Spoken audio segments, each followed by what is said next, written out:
नमस्कार साथियों, एक बार फिर से आपका हमारे YouTube channel GK all exam fighter में स्वागत है। यदि आप हमारे चैनल पर पहली बार आए तो चैनल को सब्सक्राइब करिएगा, वीडियो को लाइक करिएगा ताकि आपको हर रोज ऐसे ही मजेदार वीडियो बिना रुकावट के मिल सकें। आज हम आपके लिए दोस्तों जीके के अत्यंत ही 25 महत्वपूर्ण प्रश्न लेकर आए हैं। यदि आपको ये वीडियो पसंद आए तो चैनल को सब्सक्राइब करिएगा तथा वीडियो को लाइक करिएगा। दोस्तों, हम उम्मीद करते हैं कि आप 25 के 25 प्रश्नों के सही जवाब कमेंट बॉक्स में जरूर देंगे। तो चलिए दोस्तों, हम अपना पहला प्रश्न देखते हैं। हमारा पहला ही प्रश्न बेहद ही इंपॉर्टेंट प्रश्न है और कई बार एग्जाम में पूछा गया प्रश्न है। आप इसको तुरंत नोट कर लीजिए अगर आप कॉपी में।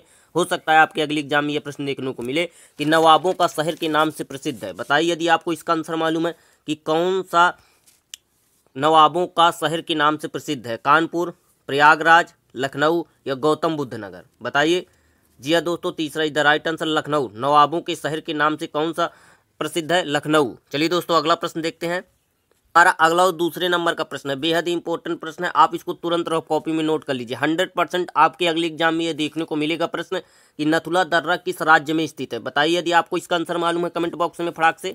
जम्मू कश्मीर में, हिमाचल प्रदेश में, उत्तराखंड में या सिक्किम में। आपको हर प्रश्न का आंसर जो है कमेंट बॉक्स में जरूर देना है और लास्ट में ये जरूर बताना है कि आपने 25 में कितने सही जवाब दिए हैं। बताइए यदि आपको इसका आंसर मालूम है। जी हाँ दोस्तों, चौथा is the right answer, Sikkim. Nathula दर्रा किस राज्य में स्थित है? सिक्किम राज्य में स्थित है। चलिए दोस्तों, अगला प्रश्न देखते हैं।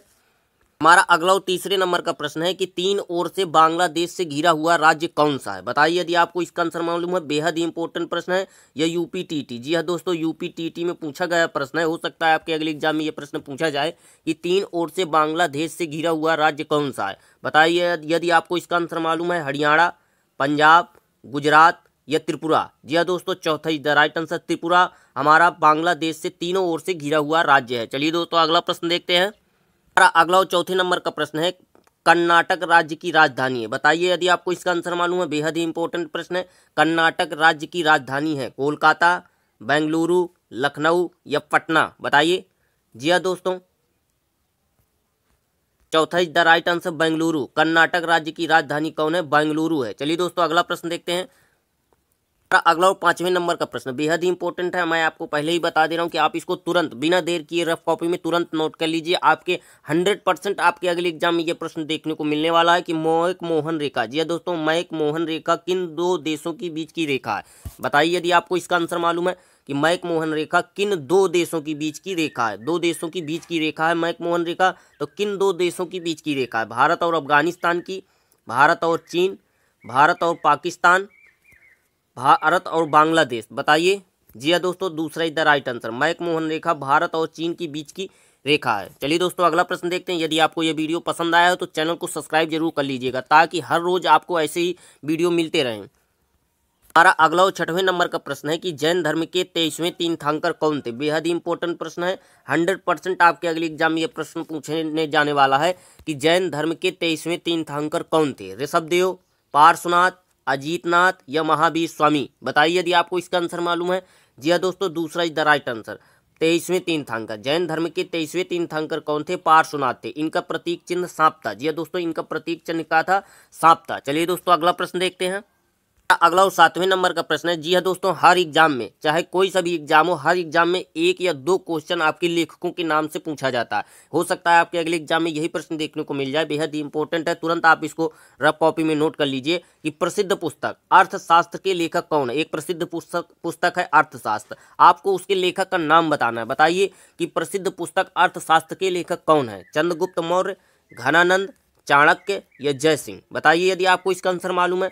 जी हाँ दोस्तों, तीसरा इज द राइट आंसर, तीसरा is the right answer, Chanakya. अर्थशास्त्र पुस्तक के लेखक कौन है? चाणक्य है। आपको हो सकता है कई ऐसे क्वेश्चन हो जिनके जवाब मालूम होते हैं लेकिन फिर भी आप लोग कमेंट नहीं करते हैं। आप लोग 100% कमेंट करिए। 100% जितने लोग भी ये वीडियो देख रहे हैं 100% चैनल को सब्सक्राइब करिए और वीडियो में कमेंट जरूर करिए। चलिए दोस्तों, अगला प्रश्न देखते हैं। अगला और 8वें नंबर का प्रश्न है कि चौसा का युद्ध किनके किनके बीच लड़ा गया था। बताइए यदि आपको इसका आंसर मालूम। बेहद ही इंपॉर्टेंट प्रश्न है।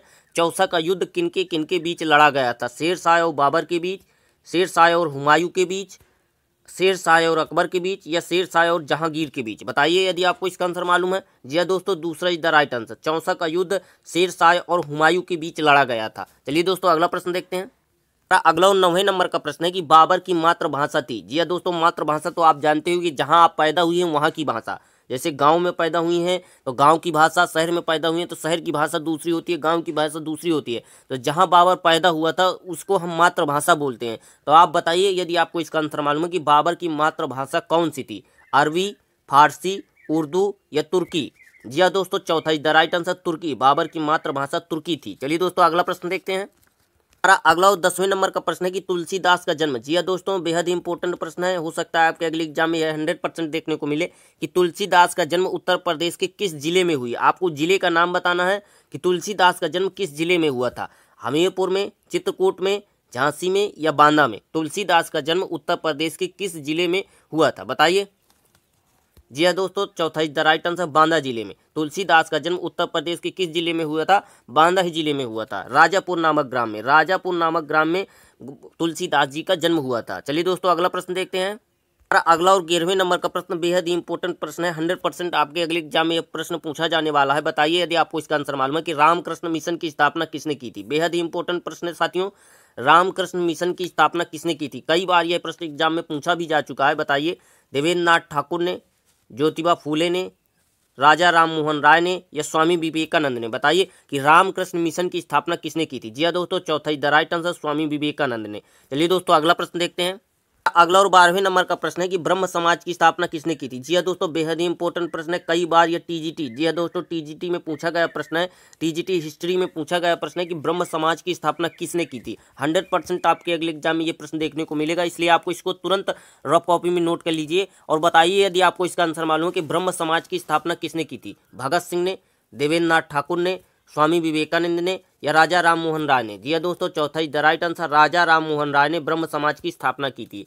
चलिए दोस्तों अगला प्रश्न देखते हैं। हमारा अगला और 13वें नंबर का प्रश्न है कि चौरी चौरा कांड किस वर्ष हुआ था। बेहद ही इंपॉर्टेंट प्रश्न है दोस्तों, हो सकता है आपके अगले एग्जाम में ये प्रश्न पूछा जाए, तो इसको तुरंत नोट कर लीजिए और बताइए यदि आपको इसका आंसर मालूम है कि चौरी चौरा कांड किस वर्ष हुआ था। 5 फरवरी 1922 को, 5 फरवरी 1942 को, 5 फरवरी 1932 को या 5 फरवरी 1911 को। जी हाँ दोस्तों, पहला ही the right answer Chauri Chaura कांड 5 फरवरी 1922 को हुआ था। चलिए दोस्तों अगला प्रश्न देखते हैं। हमारा अगला और 14वें नंबर का प्रश्न है कि भगत सिंह को फांसी कब दी गई थी। जी हाँ दोस्तों, बेहद ही इंपॉर्टेंट प्रश्न है, तुरंत आप इसको रफ कॉपी में नोट कर लीजिए और बताइए यदि आपको इसका आंसर मालूम है कि भगत सिंह को फांसी कब दी गई थी। 23 जनवरी 1931 को, 23 मार्च 1931 को, 19 अप्रैल 1919 को या 5 फरवरी 1922 को। बताइए यदि आपको इसका आंसर मालूम है। जी हाँ दोस्तों, पहला ही द राइट आंसर 23 फरवरी 1931 को, 23 फरवरी 1931 को भगत सिंह को फांसी दी गई थी। चलिए दोस्तों अगला प्रश्न देखते हैं। हमारा अगला और 15वें नंबर का प्रश्न है कि साइमन कमीशन वापस जाओ का नारा दिया था। बेहद ही इंपॉर्टेंट प्रश्न है, कई बार एग्जाम में, जी हाँ दोस्तों, कई बार एग्जाम में ये प्रश्न पूछा जा चुका है, इसलिए आपको इसको तुरंत नोट कर लेना है। बेहद ही इंपॉर्टेंट प्रश्न है क्योंकि हर एग्जाम में 1 या 2 क्वेश्चन ऐसे होते हैं जो हमारे महान नेता थे उन्होंने क्या कहा था इसके बारे में पूछ लिया जाता है। तो आप बताइए कि साइमन कमीशन वापस जाओ का नारा हमारे किस नेता ने दिया था।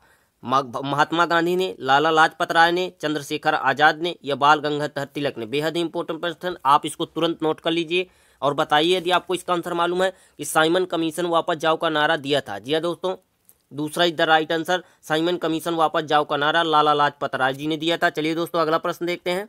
हमारा अगला 16वें नंबर का प्रश्न है कि नील दर्पण के लेखक हैं। जी हाँ दोस्तों, बेहद ही इंपॉर्टेंट प्रश्न है। यह पुस्तक कई बार, जी हाँ दोस्तों, यह पुस्तक मैंने कई बार या कई एग्जामों में देखा है कि इस पुस्तक के लेखक का नाम पूछ लिया गया है। हजारों बार, सैकड़ों बार मैंने कई पेपर देखे हैं, यह प्रश्न बार बार रिपीट होता है, इस पुस्तक का नाम बार बार रिपीट हो जाता है कि नील दर्पण के लेखक है। 100% आपके अगले एग्जाम में यह देखने को मिलेगा प्रश्न, आप इसको तुरंत नोट कर लीजिए और बताइए यदि आपको इसका आंसर मालूम है कि नील दर्पण के लेखक हैं भारतेंदु हरिश्चंद्र, दीनबंधु मित्र, प्रेमचंद या वीर सावरकर।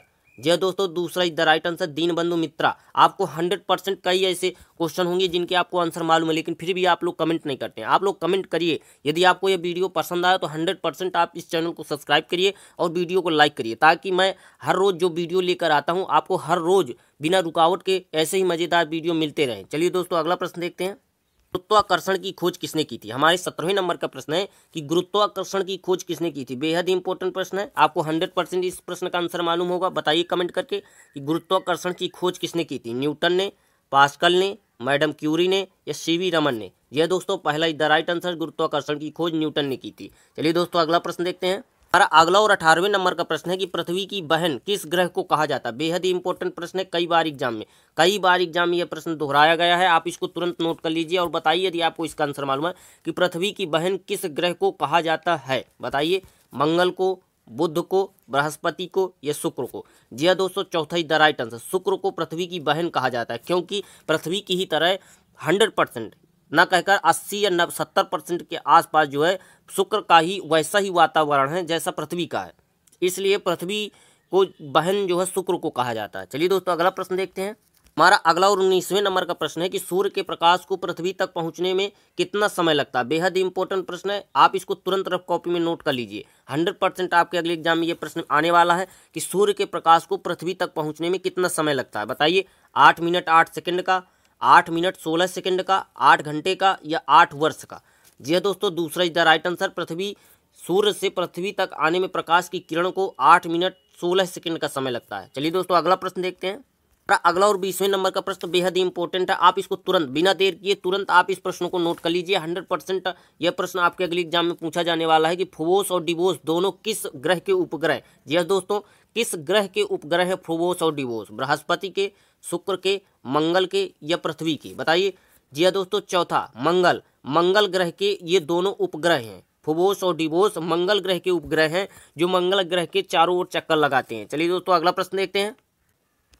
हमारा अगला और 21वें नंबर का प्रश्न है कि इटली की गंगा कहा जाता है। जी हाँ दोस्तों, बेहद ही इंपॉर्टेंट प्रश्न है, कई बार मैंने यह प्रश्न एग्जाम में देखा है, आपको 100% यह प्रश्न अगले एग्जाम में देखने को मिलेगा। बताइए यदि आपको इसका आंसर मालूम है कि इटली की गंगा कहा जाता है नील नदी को, पो नदी को, गोदावरी को या ब्रह्मपुत्र को। बताइए।